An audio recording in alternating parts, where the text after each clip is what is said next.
আপনি জানেন কি কুরিয়াতে প্রত্যেকটি আবাসিক এলাকার পাশেই এমন একটা করে পার্ক থাকে যেখানে আপনার যে কোনো মানুষ, শিশু, বাচ্চারা সবাই খেলাধুলা করতে পারে, হাঁটাহাঁটি করতে পারে, বিকালবেলায় একটু দৌড়াদৌড়ি করতে পারে। এমন একটা পরিবেশ সবগুলি আবাসিক জায়গার পাশাপাশি থাকে। আসলে উন্নত দেশগুলিতে হয়তোবা এমনই হয়। যেমন আপনি বিকালবেলায় শিশুদের নিয়ে একটু হাঁটাহাঁটি করতে পারবেন, খেলাধুলা করতে পারবেন। তাদেরকে একটু খোলা জায়গায় ঘোরাতে পারবেন। এখানে ব্যায়ামের অনেক জায়গা আছে, স্পেস আছে, অনেকগুলি যন্ত্র দেওয়া আছে, যেগুলিতে সাধারণ মানুষ অনায়াসে তার ব্যায়াম করতে পারে। যেমন এই যে এখানে দেখেন এই লোকটি হাঁটতেছে, তিনি বিকালে ব্যায়াম করতেছে। এখানে দেখেন যে বসার জায়গা আছে, আড্ডা দেওয়ার জায়গা আছে, খুশগল্প করার জায়গা আছে। এখানে ব্যায়ামের জায়গা আছে। ওখানে যেকোনো মানুষ ব্যায়াম করতে পারে, শারীরিক ব্যায়াম করতে পারে। এর জন্য কোনো ফি বা টাকা দিতে হয় না। যে কোনো মানুষ এখানে এসে ব্যায়াম করতে পারে। যেকোনো আবাসিক এলাকার পাশেই এমন জায়গা থাকে। আসলে আমাদের দেশেও যদি এমন অবস্থা হইতো তাহলে আমাদের দেশটা আসলে কতই না সুন্দর হইতো। তো এই দেখেন বাচ্চারা খেলাধুলা করতেছে। এখানে একদম ওপেন মাঠ রাখা আছে। যারা বাচ্চাদের যাতে খেলাধুলা করতে পারে, ছোট, ছোট বাচ্চারা যাতে ঘুরতে পারে, হাঁটতে পারে। এই পার্কটা এখন যে গাছগুলি দেখতেছেন, গাছে কোনো পাতা নেই। গাছগুলি মনে হচ্ছে মরা গাছ। আসলে তা না। এখন শীতকাল শেষ হয়ে যাচ্ছে। বসন্তের শুরু হবে। এই গাছগুলিতে নতুন, নতুন পাতা গজানো শুরু হয়েছে।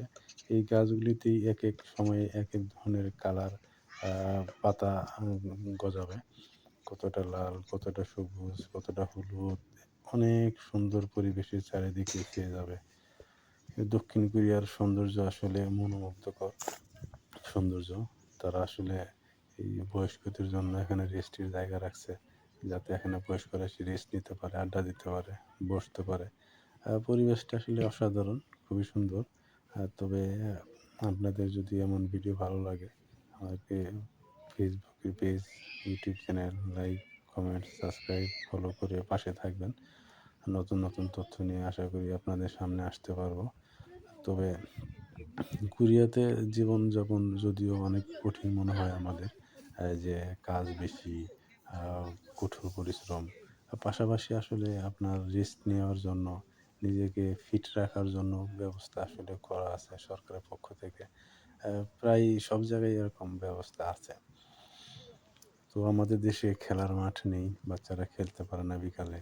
কিন্তু এখানে তা নয়। প্রতিটি বাচ্চা যাতে খেলাধুলা করতে পারে সুন্দরভাবে, তার জন্য ব্যবস্থা করা আছে দক্ষিণ কোরিয়াতে। দক্ষিণ কোরিয়াতে আসার আগে স্বপ্ন ছিল, যাদের এখনো স্বপ্ন আছে, যারা কোরিয়াতে আসতে চান, তাহলে আপনাদের কঠোর পরিশ্রম করতে হবে, পড়াশোনা করতে হবে, ভাষা শিখতে হবে। তারপর আসতে পারবেন। দেখেন কি সুন্দর ফুল ফুটে আছে গাছে।